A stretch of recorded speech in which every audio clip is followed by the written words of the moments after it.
আসসালামু আলাইকুম ভিউয়ার্স। এই তো দেখেন, ম্যাথ ইজি কুকিংয়ে আপনাদের সবাইকে স্বাগতম। এই যে আদা রসুন বাটাবাটি হচ্ছে, প্রথমে রসুন বাটা হয়েছে, এরপরে এই যে আদা পিষা হচ্ছে। আমাদের এক একজন সেনাবাহিনী এক একজন এক এক কাজে লেগে পড়েছে। কেউ পাটা পুতা নিয়ে ঘষাঘষি এবং মসৃণ করার চেষ্টা, আদা এবং রসুনকে পেস্ট তৈরি করা। এই যে আরেকজন কিছু কাঁচামরিচের ডেড বডি এবং পেঁয়াজকে কুচি কুচি করে সে তার ভিডিও দেখতেছে, টিকটক দেখতেছে, আর এই যে পেঁয়াজ কুচি কুচি করতেছে। এই যে আমাদের এটা কিন্তু আমাদের রাসেল ভাইপার। হ্যাঁ, রাসেল ভাইপার। এই যে মাংস আমি এই দিক থেকে ধুয়ে নিছি মোটামুটি সুন্দর করে। এই যে কাঁচামরিচ কেটে ফেলছে অলরেডি, দেখেন। আর এই যে এর সাথে হচ্ছে এই যে আপনার পোলাওয়ের চাউল এবং সবই আনুষঙ্গিক জিনিসপত্র আছে। গুঁড়া দুধ, এই যে গুঁড়া দুধটা কই যেন, এই যে গরম মশলার ফল, এইখানে আর কি প্যাকেজ থাকে গরম মশলার প্যাকেজ। গুঁড়া দুধ আছে 4টা 5টা। এই তো অ্যাভারেজ মিলায়ে আমরা রান্নাবাড়া করবো আর কি। মেসের জন্য আমরা 4-5 জন মিলে করতেছি। এই যে মাংসটা আমি এখন আদা রসুন সব কিছু দিয়ে ম্যারিনেট করে 5-10 মিনিট রেখে দিব।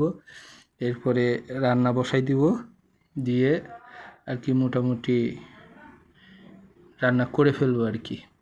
এই যে দেখেন, যে মোটামুটি সব কিছু একসাথে মাখাই দিয়ে তেল দিয়ে ভাজা শুরু করে দিয়েছি। মাংসটা ভালো করে কষাই নিয়ে এর ভেতরে আমাদের রাসেল ভাইকে বলছি যে চাউল ধুয়ে দিতে। চাউল ধুয়ে সে এই মাংসের ভিতরে দিয়ে দিবে। এরপরে কিছুক্ষণ নাড়াচাড়া করে বাস পানি দিয়ে দেব। কিছুক্ষণ পরে দেখবেন যে আমাদের মানে আগে এটা পানি দিয়ে কষাই নিতে হবে। হ্যাঁ, কষাই নিয়ে আবার পানি যখন কমে যাবে তখন চাউলগুলো দিয়ে নাড়াচাড়া করার পরে কিছুক্ষণ পরেই আপনি দেখবেন যে বিরিয়ানি হয়ে গেছে। মানুষ বলে এই করতে হবে, কেওড়া জল দিতে হবে, ওই জল দিতে হবে, ফুড কালার দিতে হবে। কিচ্ছু না, আপনি সাধারণভাবে এরকম রান্না করেন, দেখেন কেমন মজা লাগে। এসব হচ্ছে আলতু ফালতু কথা, এই লাগবে ওই লাগবে সেই লাগবে, যাতে মানুষ রান্না না করতে পারে এই জন্য মানুষকে এরকম মানে যে ভয় দেখায়। এই যে আমি এখন মনে করেন পানি অ্যাড করে দিচ্ছি, বেশি পরিমাণে পানিটা অ্যাড করে দিলাম যাতে মাংসটা সিদ্ধ হয় ভালো মতো, একবারে সফট হয়।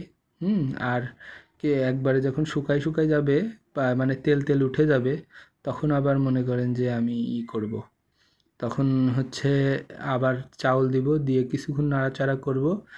কিছুক্ষণ নাড়াচাড়া করার মতো 1 কেজি চাউলে মনে করেন যে 8 8 কাপ পানি দিতে হবে আর কি। ডবল পানি দিতে হবে, চাউলের ডবল পানি দিলেই হবে, আর কিছু দেওয়া লাগবে না। দেখেন কি সুন্দর ঝরঝরে একবারে, কি সুন্দর 5 স্টার রেস্টুরেন্টের মতো হয়েছে দেখেন।